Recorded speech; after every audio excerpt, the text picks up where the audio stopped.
રાજકોટ રેન્જના 5 જિલ્લામાં શું કર્યું? ગુજરાત પોલીસ દ્વારા સાયબર ક્રાઇમને નાથવા માટે આખા રાજ્યમાં એક મેગા ઝુંબેશ ચાલુ કરવામાં આવેલી છે, જેમાં જે મ્યુલ એકાઉન્ટ ધારકો છે, જે લોકો મ્યુલ એકાઉન્ટનો ઉપયોગ કરે છે, એ લોકો મોટા પ્રમાણમાં સાયબર ક્રાઇમમાં એ એકાઉન્ટનો ઉપયોગ કરતા હોય છે. સાયબર ક્રાઇમમાં જે તમામ પ્રકારના ફ્રોડ હોય, ઇન્વેસ્ટમેન્ટ બેન્કિંગના ફ્રોડ હોય, બેન્કિંગ ફ્રોડ હોય, સાથે સાથે યુપીઆઈ બેસ્ડ જેટલા ફાઇનાન્શિયલ જે એ છે એ હોય, સાથે જે ડિજિટલ અરેસ્ટના તમામ પ્રકારના જે પૈસા આવતા હોય છે, એ મોટાભાગે ગુનેગારો મ્યુલ એકાઉન્ટ વાપરતા હોય છે અને મ્યુલ એકાઉન્ટમાં એ પૈસાનો લેનદેન કરતા હોય છે. મ્યુલ એકાઉન્ટ બેસિકલી અમુક લોકોના એકાઉન્ટમાં એ લોકો ભાડા ઉપર લેતા હોય છે અને એને મ્યુલ એકાઉન્ટ તરીકે ગણવામાં આવે છે. લોકો નોમિંગલી અને અનનોમિંગલી એટલે જાણીબૂજી અને વગર જાણીબૂજી બંને બાબતોમાં મ્યુલ એકાઉન્ટનો લોકો બીજાને વાપરવા માટે આપતા હોય છે.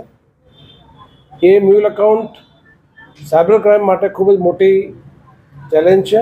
એટલે મ્યુલ એકાઉન્ટ ઉપર એક સર્જિકલ સ્ટ્રાઇક ગુજરાત પોલીસ દ્વારા કરવામાં આવેલી છે, જેમાં અત્યાર સુધી રાજકોટ રેન્જમાં 1077 જેવા મ્યુલ એકાઉન્ટની પોલીસ દ્વારા અત્યારે વેરિફિકેશનની કામગીરી કરવામાં આવેલી છે.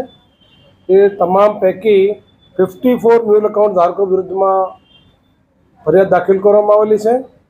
એમાં 184 જેટલા આરોપીઓ એ આઈડેન્ટિફાઈ કરવામાં આવેલા છે. 184 પૈકી 51 ગુનેગારોને જે મ્યુલ એકાઉન્ટમાં ગુનેગારો છે એને પકડવામાં આવેલા છે અને બાકી લોકોને વિરુદ્ધમાં એ કામગીરી ચાલુ છે. અત્યાર સુધી લગભગ 19 કરોડ 25 લાખ જેવી માતબર રકમ એ મ્યુલ એકાઉન્ટ મારફતે સાયબર ગુનેગારો એ રકમનો ઉપયોગ કરેલો છે. બાકી જે ખાતા ધારકો છે, બાકી જે મ્યુલ એકાઉન્ટના જે એકાઉન્ટ છે એની વેરિફિકેશનની કામગીરી ચાલુ છે.